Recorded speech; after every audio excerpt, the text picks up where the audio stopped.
Dr. Chickenpox and his magic Spotty box.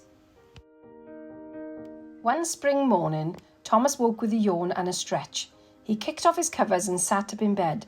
But something wasn't right. He was feeling unwell. Reaching for his blanket, he climbed out of bed and made his way down the stairs to find his mum busy in the kitchen. "Good morning, Thomas," she called before turning to look at him. "Oh dear," she said with a sigh, and walked over to touch the top of his head. "You feel very hot. I think you have chicken pox." "Chicken pox?" cried Thomas. "I haven't got any chickens." Mum laughed and took him to the mirror to see his reflection. He was covered in little red dots. "Take them off me," cried Thomas, trying to wipe them away with his blanket. "You can't wipe them away," said Mum quietly. "You have to wait for them to go by themselves. I will get you some special medicine and magic cream to help you," and off she went. Thomas felt sad. Why did he have these funny red dots, and when did the chicken give them to him? He didn't want to take any horrid medicine or cream, and so he picked up his blanket and squeezed it tightly. With his eyes closed, he began to sing himself a special song. "With my blanket over me, I flap my hands, 1, 2, 3. The stars on his blanket began to shimmer and shine, and Thomas was soon on his way, floating through a golden sky. Twisting and turning on a new adventure, he laughed out loud before landing with a giggly bump. He found himself next to a building.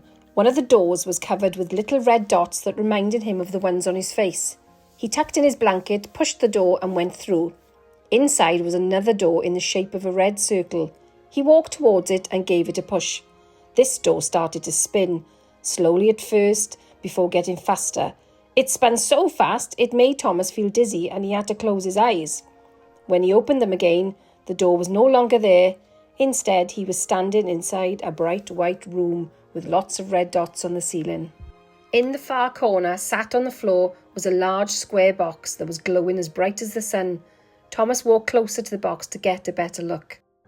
The magic box was very shiny, and so he held out his hand to touch it. "Do not touch that box," called a loud voice. Thomas jumped. Someone wearing a white coat was coming towards him. He held up his blanket to hide himself. "I am Dr. Chickenpox," said the voice. Thomas took a peep and could see a large chicken wearing a white coat. He had never seen a chicken so tall, or one that could actually talk. "Are you a doctor for chickens?" he asked politely. Dr. Chickenpox laughed and took something from around his neck. It had a red circle and was making a funny beeping noise. He stood there looking at Thomas. "You have some of my naughty red spots on you." Thomas had forgotten about the red dots on his face and lifted up the blanket to try and hide them.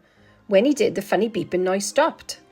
"Ah, yes, as I thought," said Dr. Chickenpox, moving closer. He lowered down the blanket and the beeping started again. "What is that?" said Thomas, moving away. Dr. Chickenpox told him that the magic box in the corner of the room was where the naughty red itchy spots were kept. He said that sometimes these naughty spots escape from their box and travel around visiting people all over the world. The naughty spots like to see what people are doing and will float around in the air until they find someone to try and catch them, where they will stay for a visit.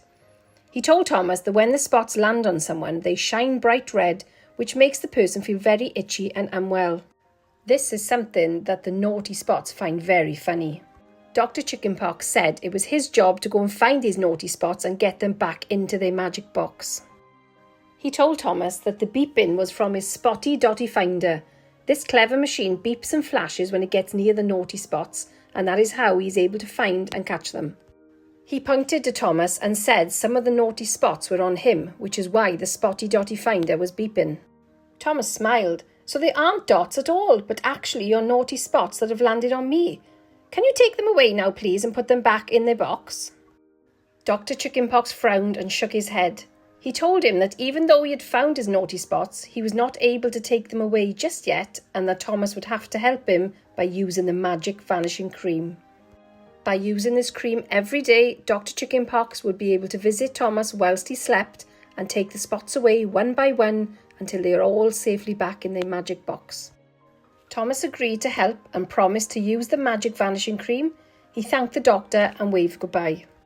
As Mum came back into the room, Thomas smiled and said, "I am happy to have my medicine and magic vanishing cream, so these spots can go back to Dr. Chickenpox."